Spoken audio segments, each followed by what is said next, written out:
Last time हमने chapter number 9 heredity and evolution start किया था। इसके अंदर हमने आनुवांशिकता और जैव विकास का चैप्टर हमने किया था। कुछ चीज़ें मैंने आपको समझाई थी, जैसे कि इनहेरिटेंस क्या होता है या हेरिडिटी क्या होता है, ठीक है। और हमने मेंडल के बारे में पढ़ा था। हमने ये पढ़ा था कि मेंडल, ग्रेगोर जॉन मेंडल, वो आनुवांशिकता के जनक है। That is he is father of heredity genetics के वो फादर हैं। और मैंने आपको ये भी बताया था कि मेंडल ने कुछ एक्सपेरिमेंट्स किए थे। कौन से प्लांट पे? पी, दैट इज़ मटर के पौधे पे उसने एक्सपेरिमेंट्स किए थे। और एक्सपेरिमेंट्स करके उसने हेरिडिटी के बारे में काफ़ी सारे सीक्रेट्स जो हैं वो पता लगाए थे।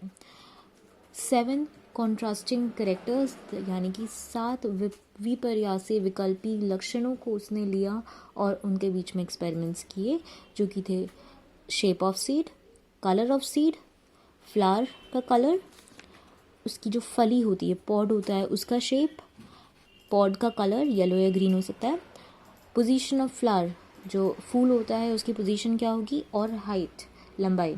ये 7 कैरेक्टर्स उसने लिए थे, लक्षण लिए थे और इनके बीच में एक्सपेरिमेंट्स कराए थे।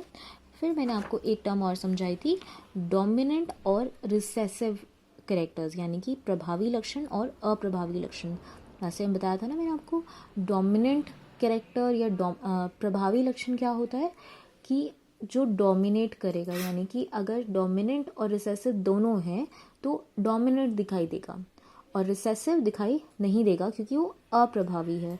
तो दोनों में से डोमिनेंट कैरेक्टर जो है वो अपने आप को ज़्यादा शो करता है, रिसेसिव अपने आप को शो कम करता है।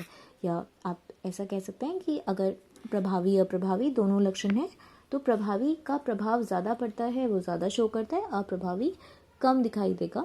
और अगर दोनों हैं, डोमिनेंट रिसेसिव दोनों कैरेक्टर्स हैं, तो जो डोमिनेंट वाला है वो शो होगा, रिसेसिव वाला शो नहीं होगा।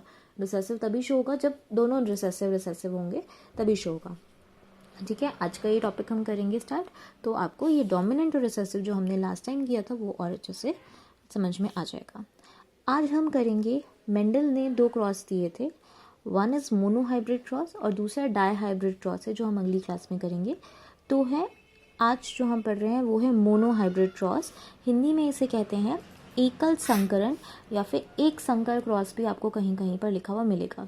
तो दोनों ही लिखे होंगे, एकल संकरण, एक संकर, और कभी कभार मोनोहाइब्रिड हिंदी में भी लिखा हुआ आता है, ठीक है। तो आपको तीनों ही वर्ड्स आपको पता होने चाहिए। मोनो हाइब्रिड, ऐसे हिंदी में, यही जो मोनो हाइब्रिड इंग्लिश में लिखा है ये भी मोनो हाइब्रिड हिंदी में भी लिखा हुआ आता है कभी कभी, ठीक है। सो मोनो हाइब्रिड क्रॉस ये मेंडल के एक्सपेरिमेंट्स में ही है। तो मोनो हाइब्रिड क्रॉस में मेंडल ने क्या किया, उसने एक पेयर कॉन्ट्रास्टिंग कैरेक्टर्स का लिया, और जो उसने पेयर ऑफ कंट्रास्टिंग कैरेक्टर्स लिए वो प्योर ब्रीडिंग थे।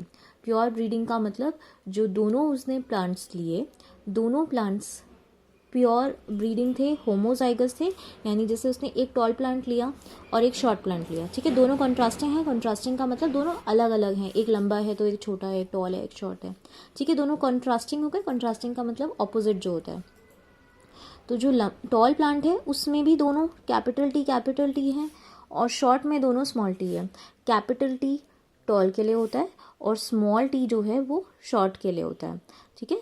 तो कैपिटल टी दोनों सेम है, इसका मतलब प्योर ब्रीडिंग है, होमोजाइगस है। होमो मतलब सेम होता है, ठीक है। तो दोनों अगर सेम है तो उससे हम प्योर ब्रीडिंग या फिर होमोजाइगस कह सकते हैं। अब ज़रा हिंदी में इनके वर्ड समझ लेते हैं। मैंने आपको बताया कि मोनोहाइब्रिड क्रॉस हम कर रहे हैं। मोनोहाइब्रिड क्रॉस के अंदर मेंडल ने एक जोड़ा विकल्पी लक्षणों का लिया। अभी मैंने समझाया विकल्पी लक्षण का मतलब कॉन्ट्रास्टिंग, यानी कि जो ऑपोजिट हैं एक दूसरे से, जैसे लंबा और छोटा। तो ये जो विकल्पी लक्षण है ये स्थूल रूप से दिखाई देते हैं। स्थूल रूप का मतलब जैसे अभी मैंने इंग्लिश में कहा था प्योर ब्रीडिंग होमोजाइगस, तो स्थूल रूप से दिखाई देने का मतलब है कि वो प्योर हैं, दोनों ही एक जैसे हैं, ठीक है। दोनों जो उसके अंदर अलील्स होंगे दोनों सेम होंगे, उसे हम स्थूल रूप से दिखाई देना बोलते हैं। अब हम स्टार्ट कर रहे हैं क्रॉस कैसे बनाना है, ठीक है। यहाँ तक जो था वो इंट्रोडक्शन पार्ट था।